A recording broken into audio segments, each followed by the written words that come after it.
Uydurulmuş kitablarda, zamanımıza qədər gəlib çatmış kitablarda da Şiə hədis mirasındakı bu dərin böhran özünü çox ciddi bir şəkildə göstərir. Və bu çox önəmli bir göstəricidir. Çünki burada söhbət artıq təkcə tək-tək uydurulmuş rəvayətlərdən getmir. Söhbət bütöv kitabların uydurulmasından gedir. Bu kitablar ya heç vaxt mövcud olmamış xəyali şəxslərə ya da real tarixi şəxslərə yalandan nisbət edilərək onların adlarından uydurulmuş kitablardır. Və ən acınacaqlısı odur ki, bugün şiələr üçün xütbələrdə oxunan materialların çox əhəmiyyətli bir hissəsi məhz bu saxta kitablara əsaslanır. Bu misalların başında bəlkə də ən məşhuru Süleym ibn Qeysin kitabı durur. Əl-Küleyni, Əs-Səduq, Ət-Tusi kimi şiəliyin ən böyük mühəddisləri öz ən mötəbər kitablarında bu kitaba istinad edirlər. Əl-Məclisi Biharul Ənvarda ondan yüzlərlə rəvayət nəql edir. İbn-i Nədim onun şiələrin yazdığı ilk kitab olduğunu iddia edir. Hətta İmam Cəfər Əs-Sadiqə güya belə dediyini nisbət edirlər. Kim ki bizim şiələrdəndir, amma yanında Süleym ibn Qeysin kitabı yoxdursa, demək ki onun yanında bizim işimizdən heç bir şey yoxdur. O kitab şiənin əlifbasıdır və Mühəmməd ailəsinin sirlərindən bir sirdir. Yaxşı, bəs bu qədər mühüm olan Süleym kimdir? Kitabın özünə inansaq, o hicrətdən 3 il əvvəl Küfədə doğulub və İslam tarixinin bütün həlledici hadisələrinin, Siffinin, Cəməlin mərkəzində olub. O bütün imamlarla görüşüb, onlardan hədislər nəql edib və İmam Əlinin ən yaxın sirdaşı olub. Onun həyat hekayəsi ondan çox mühüm tarixi şəhərə səfərlərlə doludur. Lakin bu hekayədə çox böyük bir problem var. Hər şeydən əvvəl Küfə şəhəri hicrətin 17-ci ilində salınıb. Bəs Süleym hicrətdən 3 il əvvəl hələ mövcud olmayan bir şəhərdə necə doğula bilərdi? Və ən əsası, əgər o İmam Əlinin bu qədər yaxınında olmuşdusa, niyə bütün o dövrün hadisələrini qələmə alan onlarla tarixçinin, Ət-Taberinin, Əl-Yaqubinin, İbn Sadın, Əl-Bələzurinin heç birinin kitabında İmam Əlinin və ya digər imamların ətrafında Süleym bin Qeys adlı bir şəxsin olduğuna dair tək bir kəlmə belə yoxdur. O sanki bir kabusdur, bir xəyalətdir.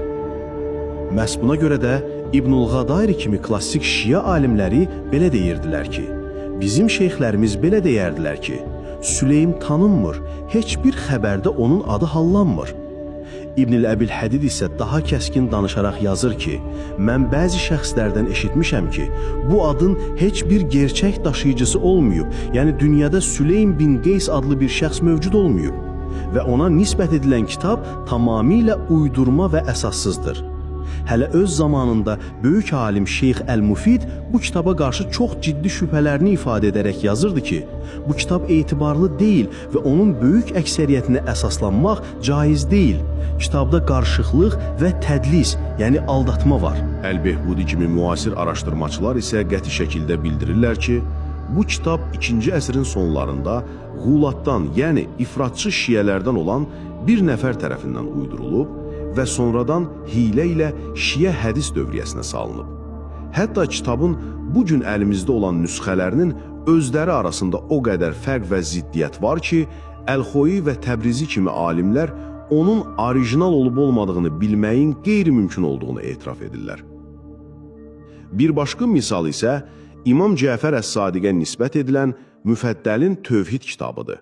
Süleymdən fərqli olaraq Müfəddəl bin Ömər adlı bir şəxs həqiqətən də mövcud olub. Lakin şiə rical alimlərinin özləri, məsələn Ən-Nəcaşi, onun fasid məzhəb sahibi, rəvayəti istirablı, etibar edilməyən və Xəttabi, yəni ifratçı bir firqənin üzvü olduğunu qeyd edirlər. Buna baxmayaraq, bu kitabın güya İmam Sadiq tərəfindən Müfəddələ imla edildiyi iddia olunur. Lakin kitabın öz məzmunu onun uydurma olduğunun ən böyük sübutudur. Kitabın müəllifi öz dövrünün Yunan elmindən, xüsusilə də Aristotel fəlsəfəsindən geniş şəkildə bəhrələnib. Ruşeymin yaranması, heyvanların təbiəti kimi mövzuları məhz o dövrün tibbi və fəlsəfi təsəvvürlərinə uyğun izah edir. Bu isə İmam Sadiqin yaşadığı dövründən heç bir şəkildə uyğun gəlmir. Çünki Aristotelin əsərlərinin ərəb dilinə kütləvi tərcüməsi imamdan xeyli sonra Abbasi xəlifəsi Məmunun dövründə başlamışdı. Bir imamın öz sözlərini Aristotelə əsaslandırması Şiə hədis ənənəsində onsuz da bənzəri olmayan çox qəribə bir hadisədir. Məsələ burasındadır ki, bu kitab eyni zamanda Mötəzili alimi Əl-Cahizə də nisbət olunub, lakin həqiqətdə isə o heç birinə aid deyil.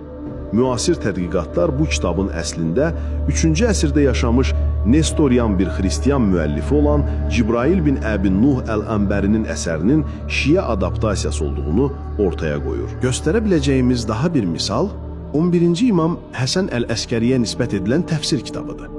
Əs-Saduq, Ət-Tabrasi, Əl-Məclisi kimi Şiə aləminin ən böyük adları öz kitablarında bu təfsirə güvənərək ondan nəqillər gətirirlər.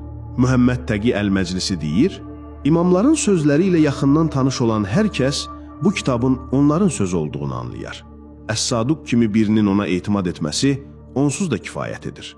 Oğlu Mühəmməd Baqir Əl-Məclisi də əlavə edir ki, bu təfsir tanınmış bir kitabdır və bir çox alimlər ondan rəvayət etmiş və ona qarşı bir irad bildirməmişlər.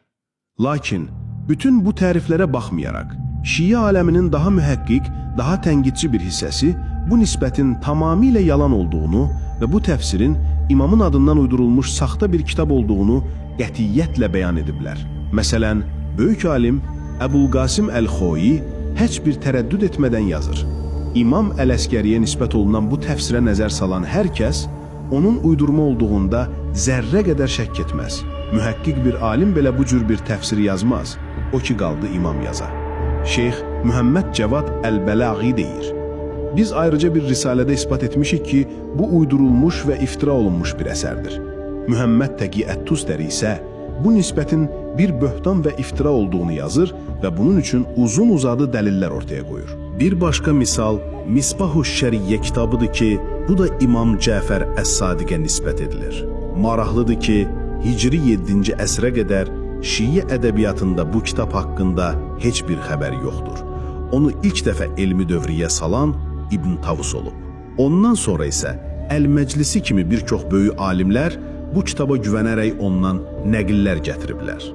Lakin Əl-Hur Əl-Amili və Muhammed Baqir Əl-Məclisinin özü kimi daha tənqidçi, əhbari alimləri belə bu kitabın İmam Sadiqə nisbətində ciddi şəkildə şəkk ediblər. Əl-Hur Əl-Amili deyir, onun sənədi sabit deyil və içində mütəvatirlərə müxalif olan münkər şeylər var.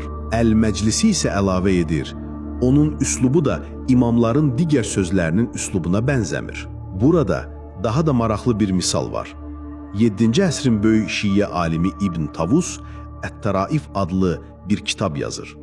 Amma kitabı öz adından deyil, güya yeni müsəlman olmuş adı Abdülməhmud bin Davud olan keçmiş bir zimminin, yəni Yahudi və ya Xristiyanın adından yazır.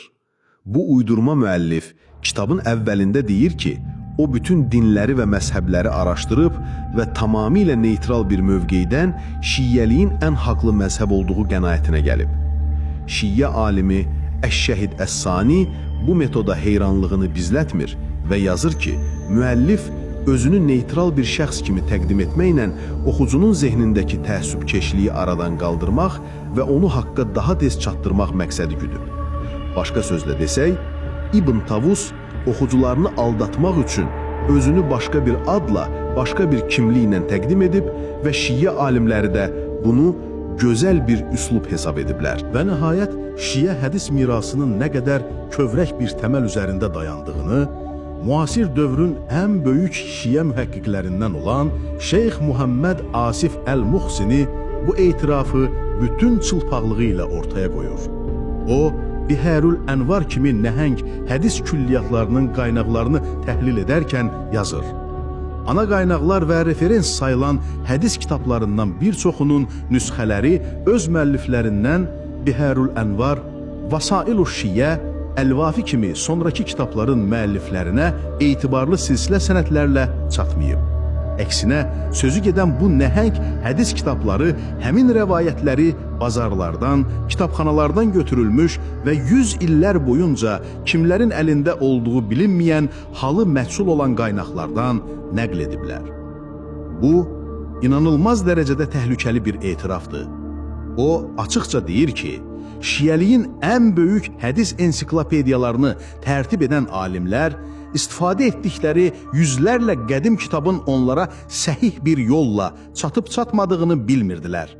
Onlar sadəcə olaraq bazarda tapdıqları, üzərində məşhur bir alimin adı yazılmış hər hansı bir əlyazmanı heç bir yoxlama aparmadan orijinal qəbul edib öz kitablarına daxil ediblər.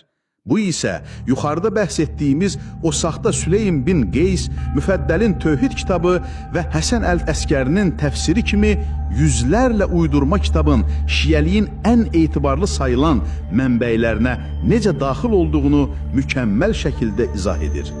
Və bu, imamların elmi mirasının keyfiyyəti haqqında çox ciddi suallar doğurur.